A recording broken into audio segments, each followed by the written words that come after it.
The Boondocks is a show that satirizes various aspects of black culture through its characters, premise, and ideas presented. It addresses issues that need to be addressed within our backwards culture, and I'm gonna tell you how. It's called Operation Black Steel. We should call We're calling it Operation Black Steel. I like that name. We're not changing it. Homophobia is nothing new.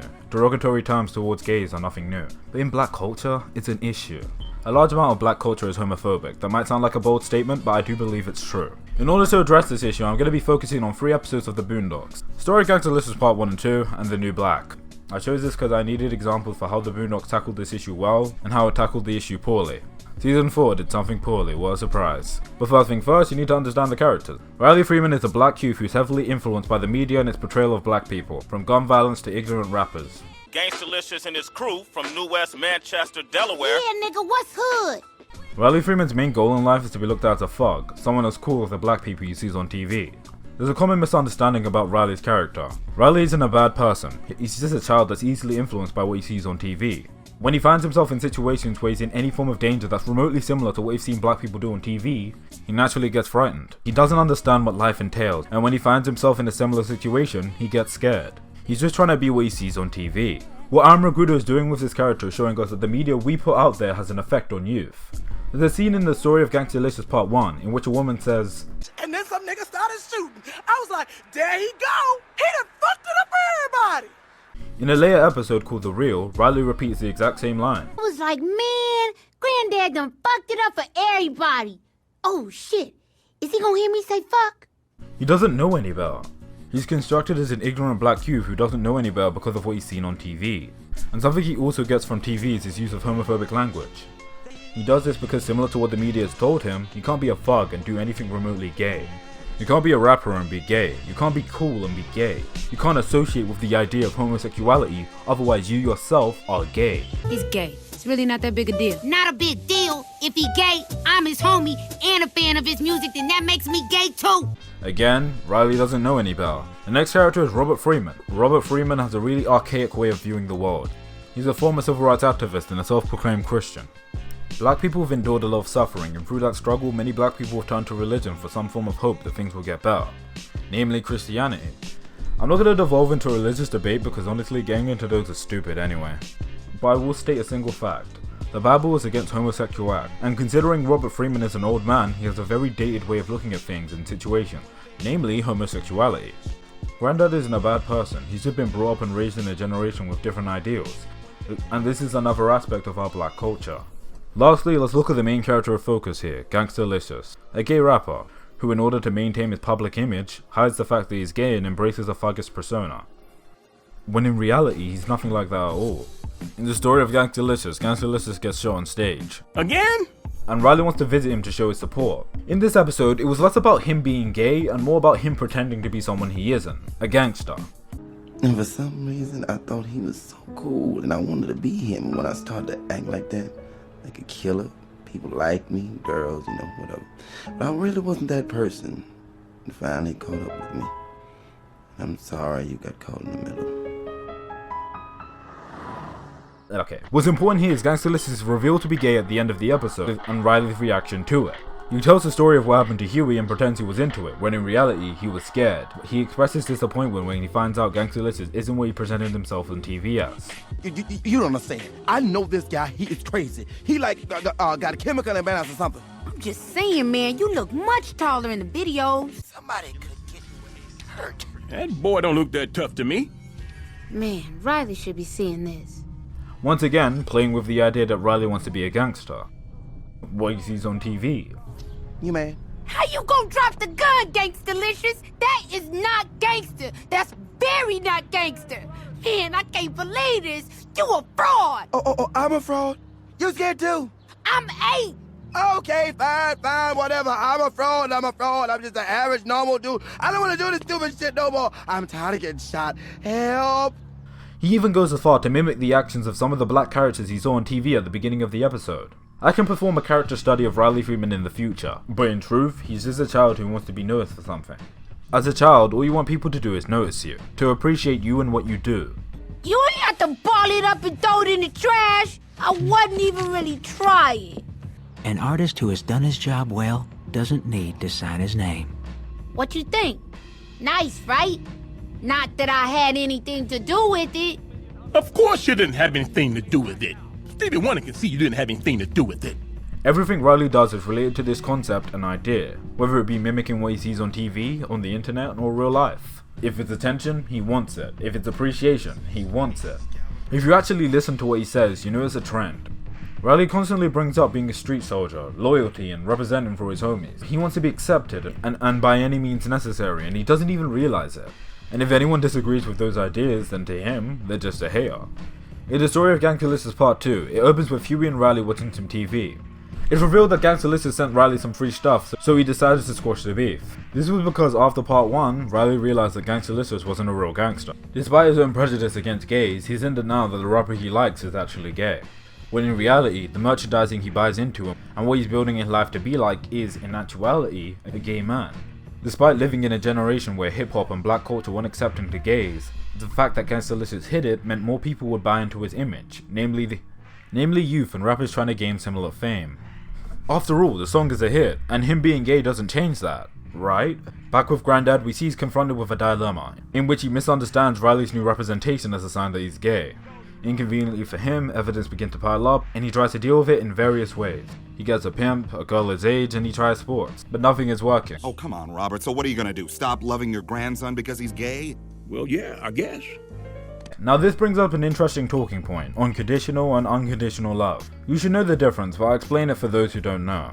Unconditional love is love that doesn't end. It's love that exists because I care for you, because you're my family, because I accept you for who you are and what you do. But sadly, the world doesn't work that way. A large chunk of parents and maybe even your friends suffer from something called conditional love. This is the mindset of, if you're not like this, I won't accept you. You can get away with this, but just know if you did this, I wouldn't love you. Choose that career path and I wouldn't support you. It's a mindset that taints the world and more relevantly, black culture. This once again goes back to the strong religious ideologies that we've had historically, mainly due to our own struggles. And that's just a whole other issue in regards to older generations trying to force their dated ideology into our modern setting, and more importantly, onto young children. It doesn't work, and now we see the climax. The world finds out that Gangster is gay, children are in shock, radio hosts are questioning him, artists who intended to collaborate with him will now turn their back, because it's all fun and games when we're watching them high, but when you see the shot of him turn back at his car after being abandoned, it's not so funny anymore. Suddenly you realize that this stuff actually happens. This is how our culture responds. Gangster calls up his agent and talks about how he knew this would happen.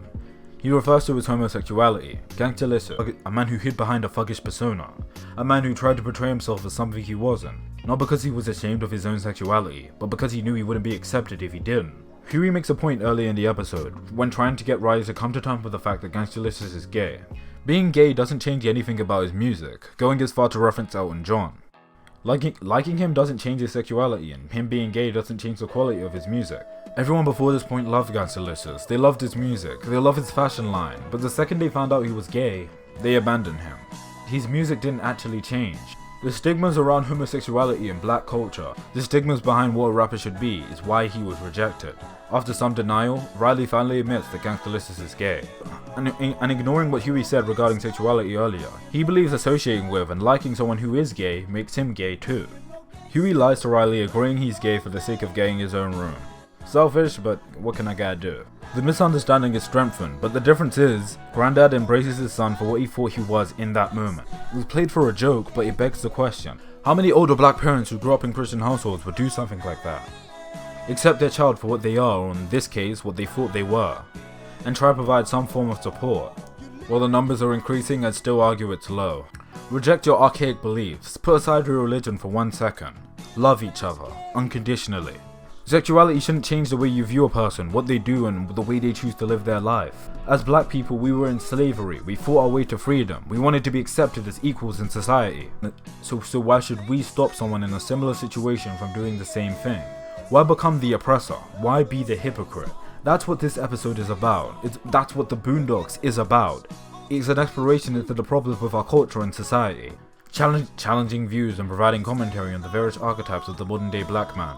from those who've lost sight of their culture, the self-loathing, the bias, the ignorant, and the selfish. What sucks about the Boondocks fandom is that a majority of them don't understand what made the show great in the first place. Many of them don't seem to understand that they themselves are most likely the problem. They haven't actually taken the time out to do some self-reflection. See, when you're howling of laughter at Riley saying, Nigga, you gay. You gay. Y'all niggas are gay. Nigga, you gay. That's gay.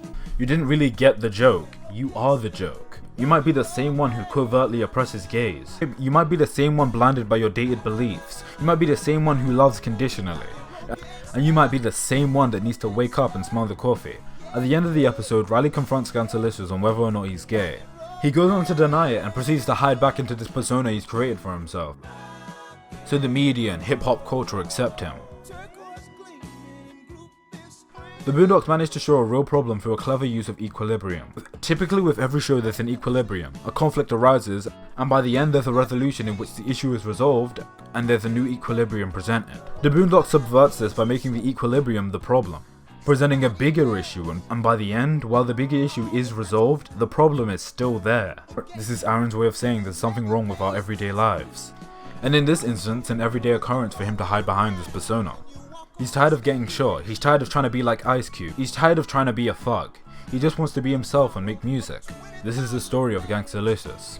The story of a man who hides his true self for fame, but doesn't realize his persona affects youth and the way they choose to live their lives.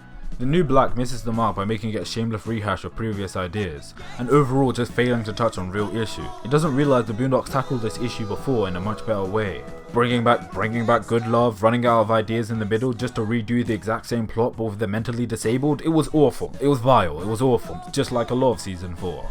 I can only hope black culture learns from this. You know what, scratch that. I hope our culture in general just learns from this. Instead of focusing on sexuality, race, beliefs, or anything like that, how about we just exist as people and listen to some good music? Don't be the oppressor. Don't be Riley. Don't be Grandad. Don't even be Huey. Be better.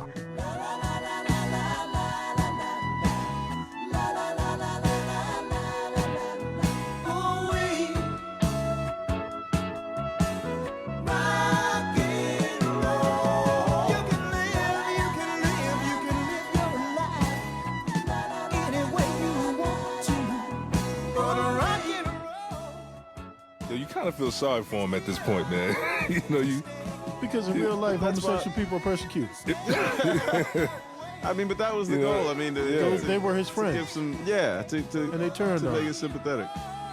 Because it is kind of silly. It's like the public buys all this gay stuff. Why are you gonna be mad that the rapper's actually gay?